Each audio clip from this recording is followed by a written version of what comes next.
YTN 라디오 이동의 뉴스 정면 승부 3부 시작하겠습니다. 영화보다 더 영화 같은 현실 뉴스들을 파헤쳐오는 시간, 사건 처리반입니다.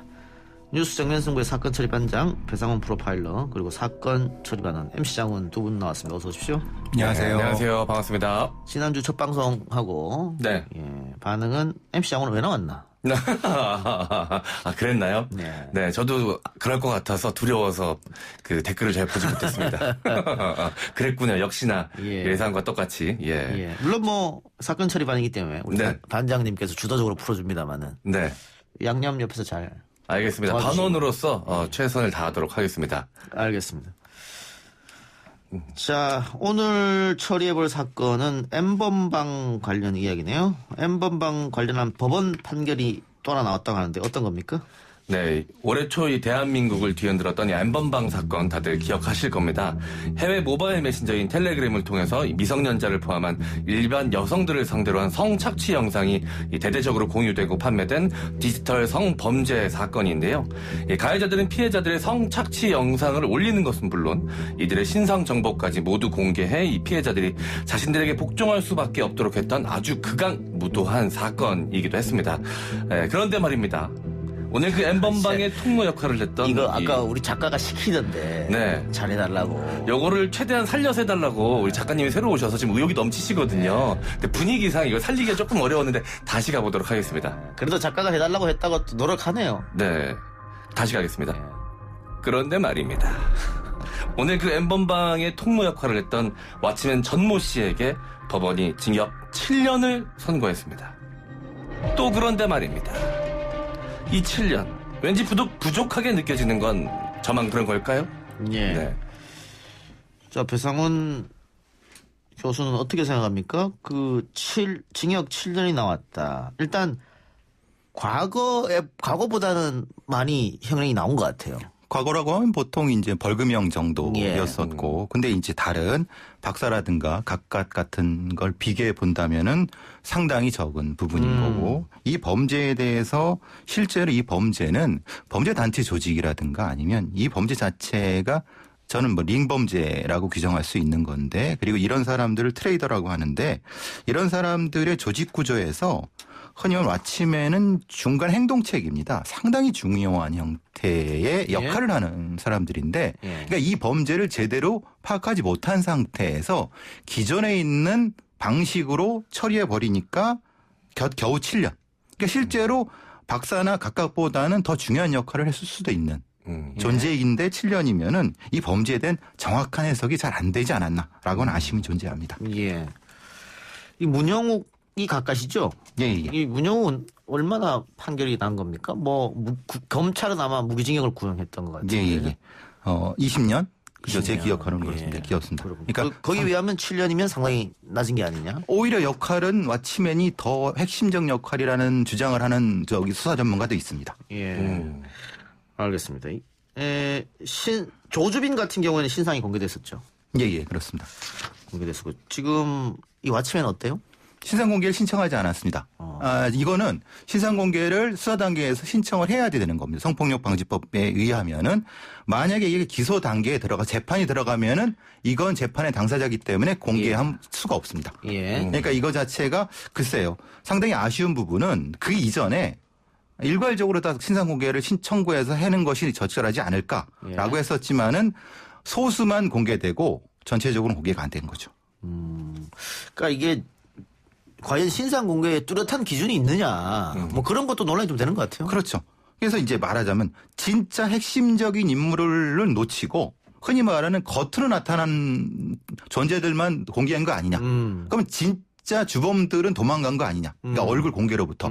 그러니까 이렇게 뻔뻔스럽게 재판정에서도 이렇게 버티는 거 아니냐. 이런 얘기가 도굴고 있는 거죠. 왜냐면 7년 있으면 또 나오니까.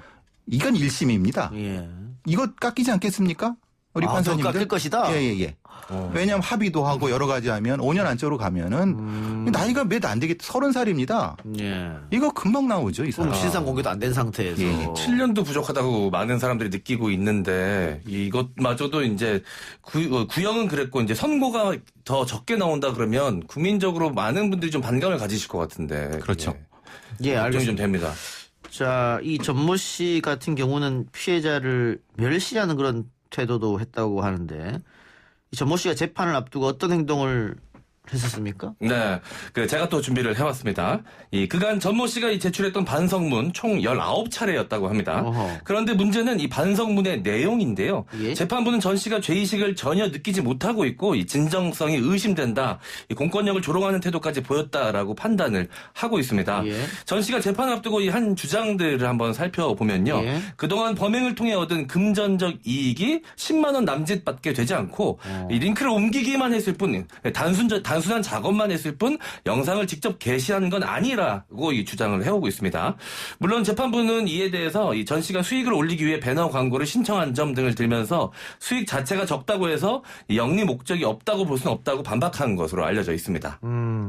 반성문을 19차례나 썼으나 그 내용에 있어서는 전혀 반성하고 있지 못하다. 네. 재판부는 그렇게 판단한 거 아니에요? 베껴쓰기를 한 것 같습니다. 예. 그리고 그 강간이 수사진이라든가 이거 조롱을 한 것 같습니다. 우리를 늦게 잡았다 뭐 이런 형태로. 근데 이런 트레이더들은 분명한 것은 수사진들에 대한 조롱이 그 문맥상으로 분명히 들어갑니다. 이것은 이 사람들만 존재하는 것이 아니라 이런 종류의 성범죄자들은 그런 의도를 가지고 범죄를 하기 때문에 이건 상당히 위험성이 높은, 우리가 봐서는 별거 아닌 것 같죠. 대단히 위험성이 높은 범죄자들입니다. 근데 지금 이 왓치맨 같은 경우에는 과거에도 음란물 유포의 범죄를 저질러서 현재 집행유예 기간이네요. 네. 노범 기간이죠. 그런데 또 같은 범죄를 저질렀다. 그러면 얘기하신 대로 7년을 살든 5년을 살든 출소하고 또 재범의 가능성이 있는 거 아니겠어요? 거의 저는 거의 99%라고 봅니다. 재범이? 예. 이런 성범죄자들은 예. 거의 교화가 되지 않습니다. 그럼 다른 범죄, 절도나 이런 것들하고 비교했을 때 그 성범죄가 재범의 비율이 훨씬 높습니까? 법무부 공식적으로는 70, 60 정도 되지만 그것은 일반 성범죄와 같이 본 거고 네. 아동 척취물을 가진 성범죄는 재범률이 거의 90% 이상입니다. 그렇기 때문에 이런 범죄자들은 엄하게 처벌하고 그 안에서도 상당히 강력한 교화 정책을 해야 된다는 겁니다. 예. 다른 범죄하고는 수준 자체가 다르죠. 그렇기 때문에 위험성이 높다는 겁니다. 네. 저 같은 경우 이게 생각을 해보면 학창 시절에 자율학습을 공부를 안 하고 도망간다거나 이러다 걸려서 반성문을 쓰게 되더라도 최소한 진심이 담긴 척이라도 해서 반성문을 쓰거든요. 그런데 이 반성문을 굉장히 세상을 발칵 뒤집어 놓은 성착취물 동영상, 게다가 아동을 대상으로 한 굉장히 끔찍한 범죄를 저지르고도 이 반성문을 쓰면서 재판부가 느끼기에 진정성이 안 느껴질 정도로 이렇게 쓴다라는 게 잘 이해가 안 되거든요. 이 정도 되면 사이코패스라고 봐야 되는 거 아닙니까? 반사적 인격 장애가 있죠. 물론 그것이 사이코패스라고 볼 수 있는 건 조금 더 평가를 해봐야지만 이것은 사회라든가 이 수사기관에 대한 조롱이 들어가기 때문에 분명히 그런 건 존재할 수 있습니다. 반성문을 쓰면은 감액이 좀 돼요? 왜냐하면 변호사들이 그렇게 시키죠. 그러니까 하루에 한 장씩 써라.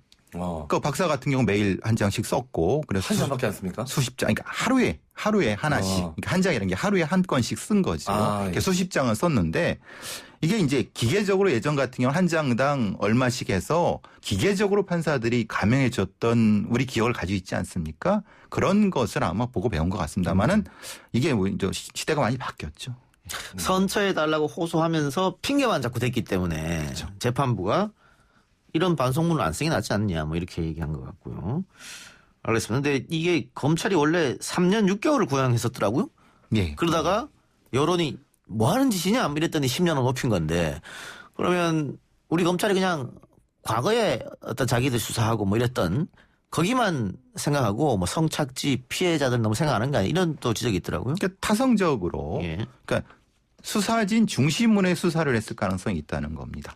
기본적으로 피해자의 고통에 따라서 수사를 철저하게 하지 않았을 가능성도 분명히 있을 수 있는 거죠. 수사를 철저히 했다고 하면은 이렇게까지 형량이 3년 6개월 구형이면 실제로 재판부에서는 이거보다 훨씬 더 적게 선고할 수밖에 없는데. 보통은 2년 이렇게 그렇죠. 하겠죠. 그럼 집행유예도 가능하지 않습니까? 그럼 풀려나는 거지 않습니까? 근데 그걸 충분히 검찰이 알면서도 이랬다.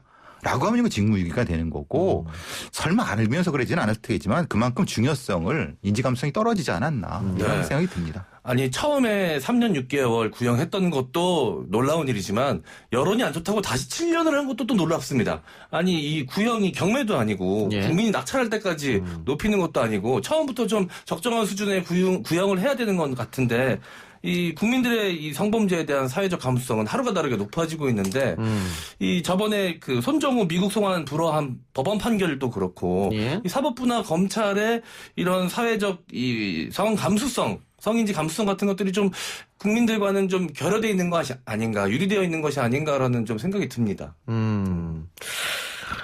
알겠습니다. 구형이 경매도 아니고 준비한 멘트입니까?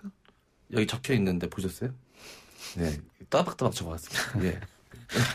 너무 괜찮았어 그렇게 생각하시는 거죠? 네, 다행이네요. 근데 이게 최근 뭐 법이 좀 바뀌었지 않습니까? 다행스럽게도 바뀐 법을 보면 기존 법은 불법 성착취물을 제공한 사람만 처벌하게 돼 있는데 이제는 단순 소지 한 사람도 처벌된다.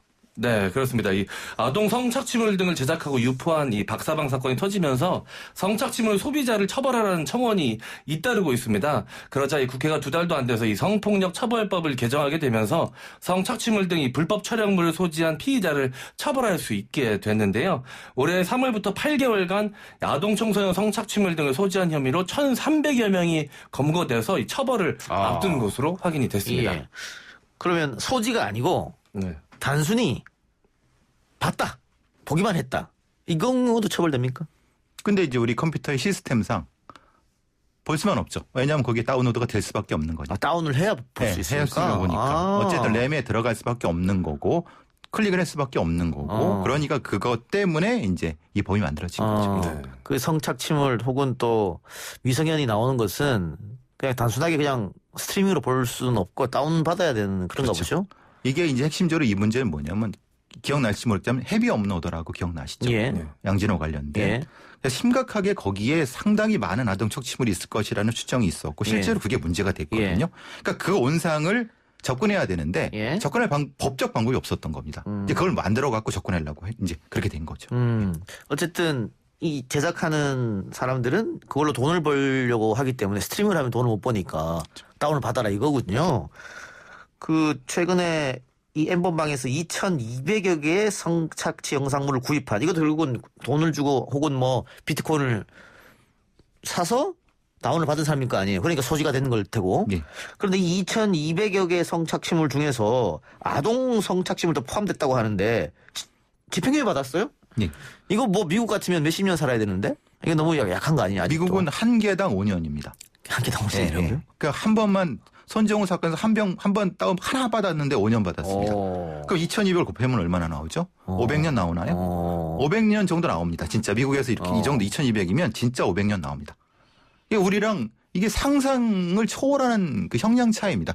인식 자체가 다른 겁니다. 아예 미국 FBI의 출동 순위에서 9.11 테러와 같은 것과 아동 성착취물은 동일한 언급입니다. 그러니까 같이 사건이 발생하면 출동 우선순위가 동일합니다. 그 정도로 심각하게 바라봅니다. 그래야지 이것이 없어지는 거죠. 이게 어릴 때부터 어떻게 성을 바라봤느냐 이런 거에 따라 달라질 것 같아요. 그러니까는 그 소위 말해서 음지에서 성을 배우다 보면 뭐 이런 사람들이 나올 수도 있는데 좀 뭐 우리 교수님이나 우리 굴세 MC 장훈 씨까지도 아마 성교육을 못 받아봤을 거예요, 학교에서? 네, 제대로 된 성교육은 못 받았죠. 뭐 생물 수업 시간에 뭐 신체적인 특징 뭐 이런 것들은 배웠지만 정말 실생활에 이렇게 적용이 되는 이런 성교육은 살아있는 성교육은 못 받아봤어요. 한 번도 못 받아봤는 것 같아요. 못 받아봤는데 그러다 보니까 뭐 선배한테 배우고 이렇게 되자는 거죠. 이상한 쪽으로. 그렇죠. 근데 요즘은 조금 우리가 사회도 발전하면서 어린 친구들도 성교육을 체계적으로 배운다. 다만 그 학부모님들이 또 항의하는 경우도 생긴대요. 왜 학교에서 이런 걸 가르치냐. 아직도 성을 너무 터부시하는. 근데 그게 너무 터부시하고 숨긴다고 해서 좋은 건 아니잖아요. 그래서 여기서 성교육 부분에서는 악화가 양화를 구축하지 못하게 해야 된다. 그러니까 좋은 성교육과 성과 폭력 교육을 같이 함으로써 양화, 좋은 형태의 교육이 악화를 거꾸로 바꿔나가야 된다라고 하는 것이 아주 이 부분에서는 명확한 진리가 될 수 있을 것 같습니다. 어떻게 생각하세요, 성교육? 선교육 지금 많이 부족하죠. 예전에 제가 받았던 그때 그 수준하고는 그래도 많이 달라졌더라고요. 예. 지금 보면 그 뭐 피임기구 사용법 같은 것들도 실제로 뭐 시연을 하기도 하고. 예. 근데 그런 경우에도 학부모들의 반발이 만만치 않아가지고 하기가 쉽지 않다는 얘기가 심심치 않게 들려오더라고요. 근데 부모님들도 같이 받아야 될 것 같다는 생각이 좀 들어요. 그래서 인식 개선을 물론 아이들은 이제 새로운 교육을 하면서 부모님들은 기존의 이 성 관련 이 인식을 갖고 있기 때문에 그런 것들 좀 깨주는 작업을 함께 해야 되지 않을까라는 생각이 듭니다. 근데 저보고 그 아이들 성교육 하라 그러면 저는 못할 것 같거든요. 예, 이건 부모가 해선 안 된다는 것이 미국에서 한번 경험치입니다. 아, 그렇습니까? 예. 반드시 이 성교육은 부모가 아니라 제3자가 하게 하라고 합니다. 그래서 우리 방송에 나오는 박지훈 변호사 패널로 나오죠. 박지훈 변호사는 자신들의 자녀하고 그 같은 아파트에 사는 몇 명 아이들 모아서 전문가한테 성교육을 시키더라고요. 성교육도 따로 따로 프로그램이 따로 있습니다. 그 시민단체 이런 데서 하는 데가 있습니다. 지자체에서도 그렇게 주선하는 데가 있고요. 그게 맞다 이 말씀이죠. 그럼요. 왜냐하면 부모한테는 흔히 말 혈연적 감정이 있기 때문에 그 교육 자체가 교육으로 안 느껴지죠. 근데 이것은 정규로 교육이란 걸 받아야 되는 어떤 분야라는 걸 아이들한테 인식시켜줘야 되는 겁니다. 네. 이동영 진행자가 본인의 자녀분들한테 성교육하는 모습 정말 상상만 해도 끔찍합니다. 됐어. 그럼 다 알아. 결국엔 이렇게 될 것 같아요. 그래요. 네. 저도 그렇게 될 것 같습니다. 예. 전문가한테 맡겨라. 예, 다음으로 넘어가 볼까요? 아동 성폭행범 조두순의 출소일이 얼마 남지 않았습니다. 오늘 관련해서 다뤄볼 내용 MC 장훈 씨. 네. 죄송합니다. 제가 지금 내용을 좀 치고 있었습니다. 예. 자, 어디 있죠? 어느 부분이죠? 예. 어떻게 시간 더 드려요? 네. 죄송합니다. 제가. 자, 여기 있어요, 여기. 자, 이거 보고 가세요. 네, 죄송합니다. 이동영의 뉴스 정면 승부 사건 처리 반원 MC 장원입니다. 잠시 실수가 있었던 점 사과드리도록 하겠습니다. 오는 12월 12일 아마 이 전 국민적인 관심이 쏠릴 그런 날이 되지 않을까 싶습니다. 지난 2008년 고작 8세에 불과했던 여아를 정말 끔찍한 방법으로 성폭행했던 이 조두순 다들 기억하실 겁니다. 이 성폭행 혐의로 12년형을 선고받았는데 벌써란 말이 딱 맞는 것 같습니다. 이 만기 출소를 앞두고 있습니다. 그런데 이 만기 출소를 앞둔 것을 두고도 이 국민들이 공포를 느끼고 있는데 여기에 출소를 앞두고 취업 준비를 하고 있다라는 소식이 전해지면서 많은 국민들이 이 비판의 목소리를 내고 있는 상황입니다. 예.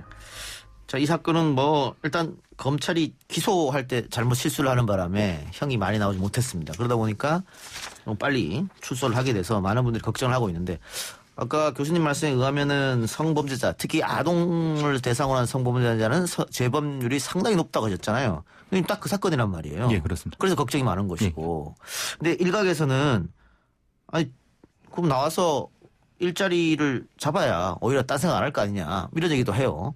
근데 또 어떤 분들은 지금 MC 장원처럼 이런 범죄자가 거리를 돌아다니면서 일을 하면 어떻게 하냐 이렇게 어떻게 보세요? 예. 그러니까 보통 이제 재소자가 출소하기 전에 보통 두 달이나 석 달 그 이전에 취업 지원 프로그램을 그 전부터 신청해서 합니다. 그럼 모든 재소자한테 하는 거고 다만 아동 성범죄자 같은 경우는 아동과 관련이 되지 않는 형태의 취업 프로그램을 하도록 해야죠. 예. 그죠? 예를 들면은 어린이집이라든가 아니면 이런 데 그리고 학원 같은데 예. 그러니까 그런 형태로 좀 세심하게 취업 프로그램을 진행시켰다고 하면은 이런 논란이 안 나왔을 겁니다. 근데 그 이전에 이런 걸 안 하다가 갑작스럽게 부랴부랴 하다 보니까 조두순도 자기 권리가 있으니까 취업 지원 프로그램을 참여해 갖고 이렇게 하다 보니까 국민적인 반발이 생기는 이런 상태인 거죠. 예. 자, 근데 실제 취업은 글쎄요. 과연 조두순이라는 사람을 써줄 사람이 있을까 이런 의문도 들긴 합니다만 이 조두순이 출소하고 안산으로 가겠다 이런 얘기가 있어가지고 시민들이 두려움과 공포감을 떨고 있다. 그래서 경기도하고 또 안산에서 어떤 나름 대책을 마련하고 있다고요? 네. 이 시민들의 대책 마련 주문이 빗발치자 경찰은 조두순 주거지 반경 1km 이내 지역을 여성 구역으로 지정을 하고 이 CCTV 증설과 방범초소 설치를 추진하기로 했습니다. 또 조두순은 출소 후 5년간 성범죄자 알림 사이트에 신상이 공개되게 되고요. 7년간 위치 추적 전자장치가 부착이 되고 앞으로 20년간 경찰로부터 신상을 관리받게 됩니다. 예. 근데 지금 피해자 가족들이 안산을 떠난다고 해요. 그래서 네. 또 마음을 아파하시는 분들도 많이 계신데 네네. 그 오히려 가해자가 자신이 살고 있는 곳으로 가고 피해자는 떠나야 하는 네. 학교 폭력에서 이런 일이 벌어지는데 좀 네, 많이 이거 안타깝습니다. 관련된 이 사연을 좀 들어보니까 더 가슴이 아프더라고요. 이 피해자 아버지가 말씀하시기를 아이가 이 조두순 출소 소식을 듣고도 별 내색을 안 했다라고 합니다. 그래서 뭐 그러다가 이제 이사 이야기를 꺼내니까 그제서야 도저히 여기서 살 자신이 없었다라고 이야기하면서 이 어디서 마주칠지 모른다는 상상을 하면 너무 두려워서 매일 악몽에 시달린다고 아이가 이야기를 했다고 합니다. 예. 당연히 그럴 수밖에 없을 것 같다는 생각도 들고요. 그래서 이 아버지도 떠날 수밖에 없었다라고 이 이사 결심 이유를 설명을 했는데요. 왜 이 가해자는 버젓이 자신이 살던 동네로 돌아올 수 있는데 피해자가 오히려 떠나야 되는 이 상황이 굉장히 아이러니하고 부당한 것 같다라는 생각이 들고요. 많은 국민들도 그렇게 생각하실 것 같습니다. 학교 폭력 같은 경우에도 그 가해자가 뭐 정학이나 이런 거 당해서 학교를 떠났다가 돌아오면 네. 피해자 아동이 전학을 가는 경우가 있더라고요. 이건 네. 또 문제 있는 거 아닙니까 이런 거는? 보통 학교폭력위원회에서 그렇게 처리를 많이 하죠. 그러면 이제 흔히 말하면 균형을 맞춰줘야 된다는 얘기 미명해야 되는데 참 그래서 그런 부분들이 제일 안타까운 부분인 거죠. 예. 자, 아까 안산과 경기도에서 나름 준비를 하고 있다 이렇게 했었는데 경찰도 준비하고 있고. 네. 근데 지금 조두순 당연히 전자발찌 착용이죠. 예, 예. 근데 전자발찌를 훼손한다고 해서 알 수 있습니까 즉각적으로? 알 수 없습니다. 말하자면 전자발찌는 수직으로는 안 되고 그 반경이 20m, 10m이기 때문에 우리 같이 안산같이 특히 또 좁은 공간에서는 사실 좀 어려움이 있습니다. 그래서 이제 밀착해서 안산시나 경기도에서 무도실무관을 동원해서 한다고 하는 건데 실효성을 좀 사실 좀 걱정하는 분들도 적지 않은 것 같습니다. 근데 이제 전자발찌만 믿으면 안 되는 그렇죠, 거죠. 그렇죠. 이게. 전자발찌 훼손하고 범죄 저지른 사람도 있으니까. 그렇죠.